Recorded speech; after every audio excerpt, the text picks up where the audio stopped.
BC జాతీయ నాయకుడు are Krishnaiah ప్రభుత్వం తీసుకున్న స్థానిక సమస్యల రిజర్వేషన్ల నిర్ణయంపై తీవ్ర అభ్యంతరం వ్యక్తం చేశారు. ఆదిలాబాద్ జిల్లాలో బీసీలకు కేవలం 11% మాత్రమే రిజర్వేషన్ రావడం, మొత్తం 473 గ్రామ పంచాయతీలో 22% కన్నా తక్కువ రిజర్వేషన్లు కేటాయించడం పూర్తిగా అన్యాయమన్నారు.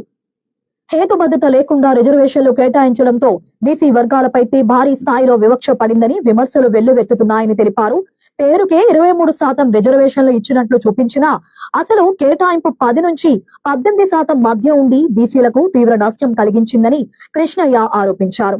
ముఖ్యంగా సర్పంచ్ రిజర్వేషన్లను 42% నుండి 27%కి తగ్గించడం వల్ల వేలాది బీసీ అభ్యర్థులు నష్టపోతున్నారని తెలిపారు. బీసీ సంఘాల నాయకులు చేసిన ఫిర్యాదులను ప్రభుత్వం పట్టించుకోకుండా మొండి వైఖరితో వ్యవహరిస్తుందని కృష్ణయ్య ఆగ్రహం వ్యక్తం చేశారు. గ్రామాల్లో సర్పంచ్ ఎన్నికలను రద్దు చేసి మళ్లీ 42% రిజర్వేషన్లతో ఎన్నికలు నిర్వహించాలని ప్రజలు ధర్నాలు చేస్తున్నా ముఖ్యమంత్రి స్పందించలేదని ఆయన ఆవేదన వ్యక్తం చేశారు. ప్రతి మండలంలో 22% రిజర్వేషన్ ఖచ్చితంగా అమలు చేయాలని, జిల్లాల వారీగా కేటాయిస్తే భారీ అన్యాయం జరుగుతోందని ఆవేదన వ్యక్తం చేశారు.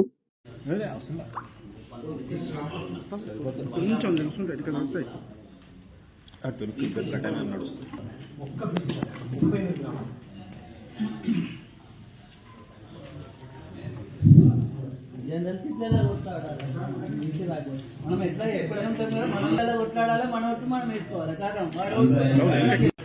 అభివాదం చేస్తాను కనిపించారు.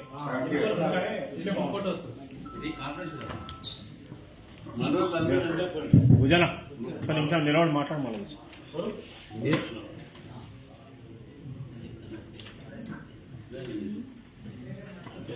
నిలబడి మాట్లాడ అన్నప్పుడు అనేక మంది బీసీలు ఎన్నికలలో మీకు మద్దతు ఇచ్చారు. ఆ తర్వాత కూడా అనుకూలంగా ప్రవర్తించారు. కానీ మీరు నిలబెట్టుకోకుండా 22కు తగ్గేయడం వల్లనే, తగ్గించినందువల్ల కొందరు అధికారంలో ఉన్న కొందరి నాయకుల యొక్క వ్యక్తిగత ఇష్టాయిష్టాలతోటి కాంగ్రెస్ పార్టీని మొత్తం సర్వనాశనం చేసిరు.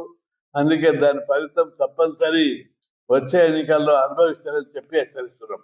బీసీలు అంటే మదాక ఒకవైపు రాష్ట్రంలో బలమైన బీసీ ఉద్యమం ఉన్నదని అన్ని పార్టీలు ప్రభుత్వాలు భయపడుతుంటే, రాష్ట్ర ప్రభుత్వం మాత్రం లెక్కలేని తనంతో, ధైర్యంగా, మొండితనంతో, మూర్ఖంగా 42 నుంచి 22కు తగ్గించారు.